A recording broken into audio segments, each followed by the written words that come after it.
Dans 2 Corinthiens 10, 1, nous voyons l'aspect extérieur du vase de terre. Moi, Paul, je vous prie, moi, humble d'apparence, quand je suis au milieu de vous, présent en personne. Il est faible et sa parole est méprisable, disaient les Corinthiens.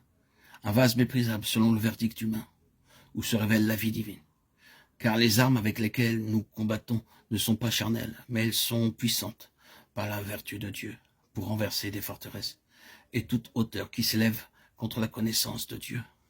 Un vase faible et humble, pauvre en parole selon le jugement humain, quoique utilisé par Dieu pour renverser des forteresses. Présent en personne, il est faible et sa parole est méprisable. Certains d'entre nous désirent être des orateurs et s'ils ne sont pas aussi intelligents que monsieur un tel, ils ne feront rien du tout. S'ils ne peuvent pas prier comme un tel, ils ne prieront pas à haute voix. Et s'ils ne peuvent pas parler comme un tel, ils ne donneront aucunement de message. Cependant, Dieu a choisi des choses folles du monde pour confondre les sages. Dieu a choisi les choses faibles et les choses viles du monde, et celles qu'on méprise, celles qui ne sont point pour réduire à néant, celles qui sont afin que personne ne se glorifie devant Dieu. 1 Corinthiens 1, 27, 29. Ne serons-nous pas disposés à être des vases méprisables? Ne laisserons-nous pas volontiers les gens nous appeler ainsi sans être offensés? Si nous n'obtenons pas la réputation que nous pensons que nous devrions avoir, nous pouvons nous sentir blessés, nous pouvons nous sentir froissés, nous pouvons nous sentir découragés. Hélas, hélas. Tout ceci est possible parmi les enfants de Dieu. Et si toutefois il y a en nous quelque chose de beau, c'est nous qui en avons le crédit et non pas Dieu. Mais quand il est clair que nous sommes des instruments faibles et incapables, notre Dieu a toute la gloire.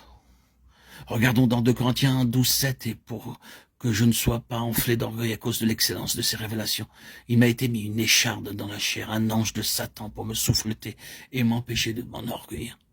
Nous voyons ici le vase de terre et son danger.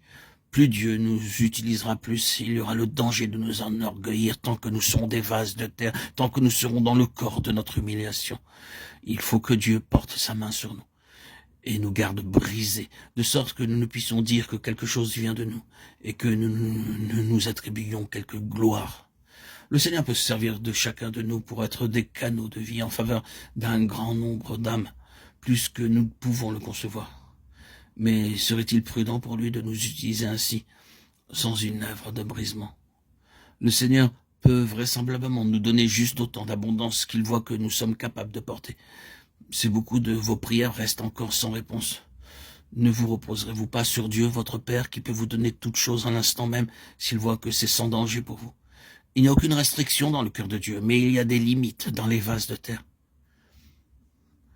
Il n'y a pas une seule de vos prières en vue de bénédiction spirituelle qu'il n'exaucera pas, mais il vaut mieux que vous lui laissiez choisir le moment et le moyen de le faire. Nous avons ce trésor dans des vases de terre afin que cette puissance supérieure qui accomplit l'œuvre soit attribuée à Dieu et non pas à nous.